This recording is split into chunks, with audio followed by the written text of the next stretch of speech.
there are many women today who are out earning men, female doctors, lawyers, etc. Why is a male breadwinner considered to be normal for a man, while a female breadwinner is often considered to be dating down for a woman? I think a lot of times we refer to back in the days when men were considered the breadwinners. They were the men. They were the people that brought home the money while the women stayed home. So now that generations have changed and things have changed, now women are getting on their shit. Like, it's not just rely on a man anymore. It's do for your own, and he's gonna do for himself, and you guys can either do that shit together, or one person could be the breadwinner. I guess it all depends on what you agree on in your relationship, but I really do think that it has to do with the change over time. Why is it that a rich man would sooner change a broke woman's life, but a rich woman is less likely to give a broke man a chance?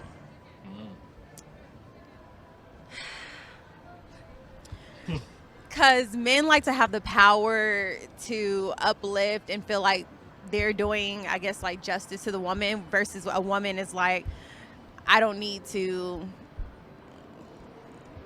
I guess, you know what I'm trying to say? Kinda. I wouldn't necessarily agree with the second part of that question, because I honestly think it's more of a societal stigma where society just kind of like says that women have a problem being with a man of a certain financial, status. I don't necessarily think that that's what we as women think right off the bat, but a rich man see the future in a woman, and we could build them up. But a woman already feels when they got money that they already built up, and they wouldn't want to build us up. You feel me? They feel like they're better than us when they have money.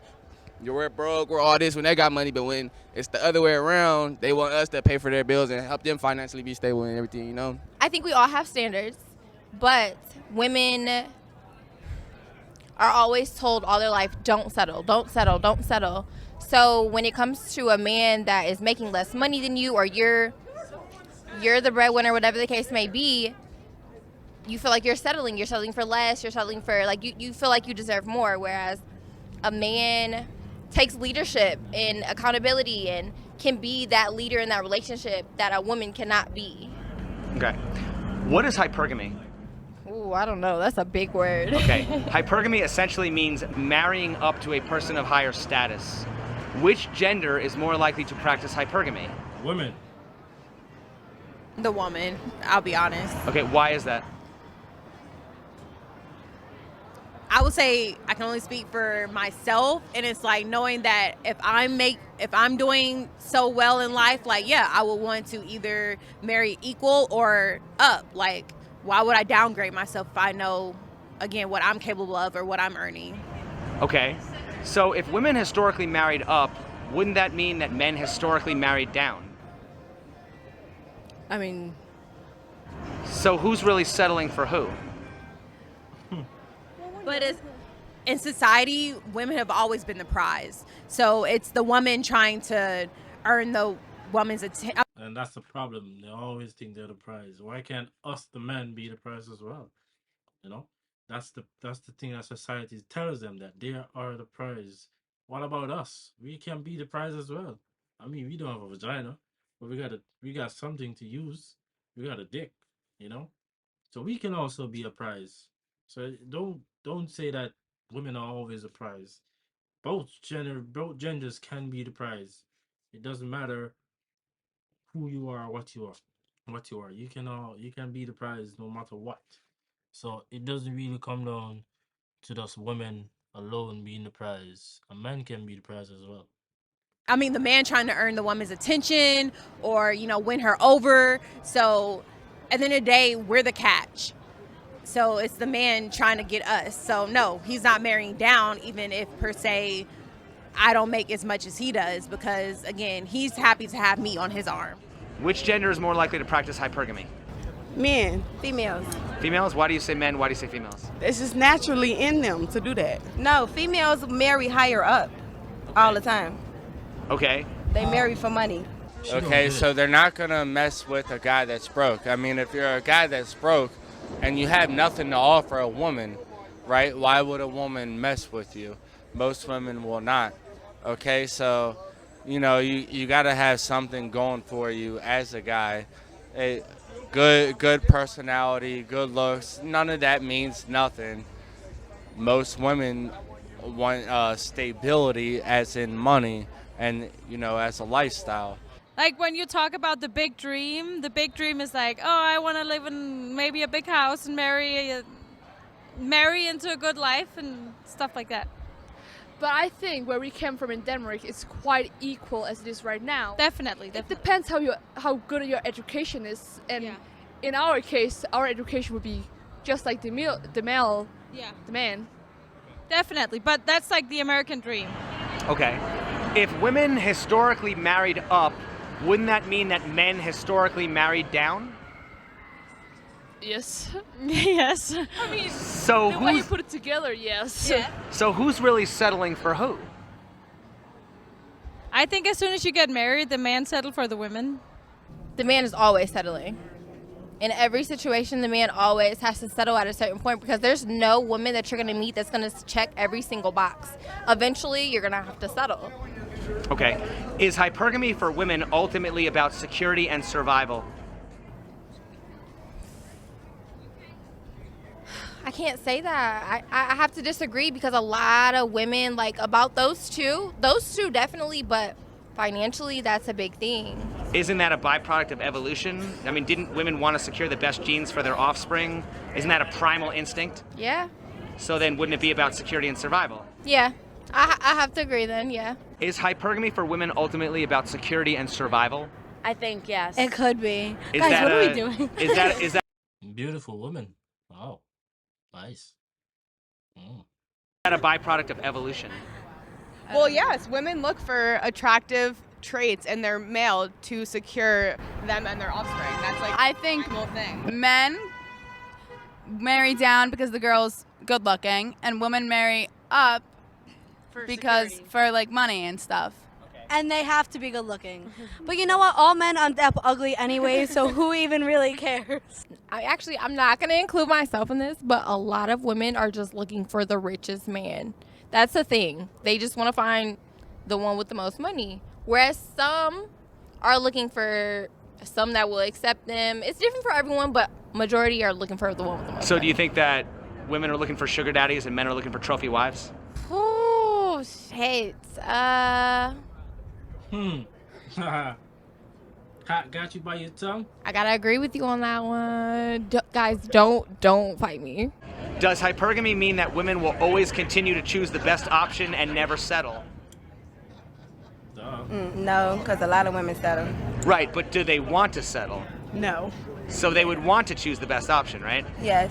Yeah, I mean, women are picky as is, so it's like they're going to always choose the best option for who they want and who they want to be with, because they're not going to settle for less. They're going to settle for the top dog. Some women are so set on not settling that they never find that perfect person. And it's just, they just keep looking, and they're going to look until they find no one, because no one is going to check all those boxes. Okay, is hypergamy the equivalent of men never satisfied with only one chick?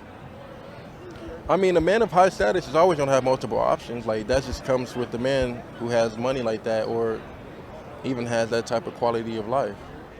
Is hypergamy the equivalent of men never satisfied with only one woman? Men is never satisfied. I don't even think it's about women. I think it's about men are just never satisfied, period. Money, They're not satisfied women, with career. themselves. Men is not satisfied with. Or is it men always wanting the girl with the best looks? Yeah, they definitely want a pretty girl. Okay, but I'm just saying, if women are always looking for the best option, wouldn't a man always be looking for the best option as well? Yes. Okay, so is that kind of like a similar, comparable thing, you know? She said that with emotions. Yes. Yeah, it is. Okay. What is the difference between a hypergamous woman and a gold digger? I feel like a hypergamous woman is looking for someone to do what we were used to back in the day, lead, be the breadwinner of the family, someone who is just the provider. A gold digger is someone who just wants. If you're in a hypergamous relationship, the woman is still providing, the woman is still doing, the man is doing a lot more. Gold digger is just gonna take, never give, ever. Okay, a gold digger is just looking straight for money. Like, they don't really care about what the guy looks like, what he has to offer. They just want the money. Well, actually, they do care about what he has to offer. If it's money and luxury or any type of things that they can get from him, then yeah, they'll do it. But you said hypergamy? Yeah. Okay, so with that, if they go for that, they kind of want to find love in the sense of, quality of life that they have. Do you find it hypocritical when parents advise their sons to avoid gold diggers while also advising their daughters to find a man who will take care of them? A little bit. I mean, obviously, a woman. So isn't hypergamy encouraged in women? I feel like in this day and age with social media and everything, it is, yeah. Of course, we're going to want to lead our children to the right direction. And if we're raising a son, we're going to raise them to try to find a woman that can balance out their lives. Whereas our daughters, we can't just, me personally, I would never let my daughter slack. But also, a man who is able to provide is a man who I believe is able to lead a family and raise a family and make things what they should be. People raise different. Some people might raise their kids like that, but at the end of the day, we all want our children to have the best in life, and it's better when they have a spouse that they parent approve of. What is the difference between a hypergamous woman and a gold digger? Because again, if we're not just talking about finances, oftentimes people marry for, love and stuff like that. So if there's other factors that are associated with that, then I would say that differentiates her from being a gold digger. Do you think unconditional love is possible in a romantic relationship, or are people only as loyal as their options? I think unconditional love is definitely a thing. If both partners are 100% invested, I'm almost positive that it will work. Curiosity will always be a thing, no matter what. That's something you cannot stop. But if you don't act on it, then yes. What are your thoughts on the following statement? A man's loyalty is tested when he has everything, while a woman's loyalty is tested when her man has nothing. I feel like that is true. I feel like when a man is down and out, that's a woman's scapegoat to get out the relationship and out the system. And I feel like when a man is up and has everything, power, money, women, that's when you know if he really loves you and he's loyal, if he sticks by your side and holds you down, 10 toes down, always. I agree with that 110%. That's valid. So wouldn't that mean that people are only as loyal as their options? Oh, you're stressing me out. Yes. Why are you doing this to me? Oh my God, but you're telling me things that I never really thought about. I'm not telling you what you want to hear, I'm telling you what you need to hear. My boyfriend just broke up with me. This is everything I need to hear. Really? Will you go out with me? Yeah. Have you noticed the things men do to compete for women? Yes, very much so. What do they do? One-up each other, competitive talking, and everything that men do, of course. What are the things women do to compete for men? Market themselves, outslut each other, if you will. If hypergamy is part of a female's nature, don't you think more people should know what it means? Yes, but they're not ready for that talk. Is competition good or bad for society? Good. Why? Because it keeps you at the tip of your toes, top of your game. What are the things men do to compete for women? Dress nice, drive nice things, but people don't understand the psychology of a woman. You do that stuff for yourself, the woman gonna find you. So you ain't gotta do something to impress a woman. You do something to level yourself up. And that's when the women be like, see you and be like, now it's a competition for real. What are the things women do to compete for men? It's the outfits, the nails. For some reason, the eyelashes, we don't even like that. Y'all be doing the eyelashes. I don't know who told y'all that was cute. Does a woman's hypergamous nature fuel men to compete with each other? Yes, 100%. Is competition good or bad for society? It's terrible, because men will kill someone over a woman. Okay, but doesn't that also encourage men to improve themselves? To a certain extent. So would it be good and bad? Yes. Since most women want the top men, won't that mean they'll have to share them? Well, everybody top is not the same thing. Do you think that women will start marrying down or not at all? He's trying to get our secrets. Yes, I feel like these days a lot of women marry down because a lot of women are in power now over men, and we make more money. We're graduating with more degrees and things like that. So I feel like we're stepping up and men are kind of stepping down a little bit. Interesting. Okay. Do you think that hypergamy leads to polyamory?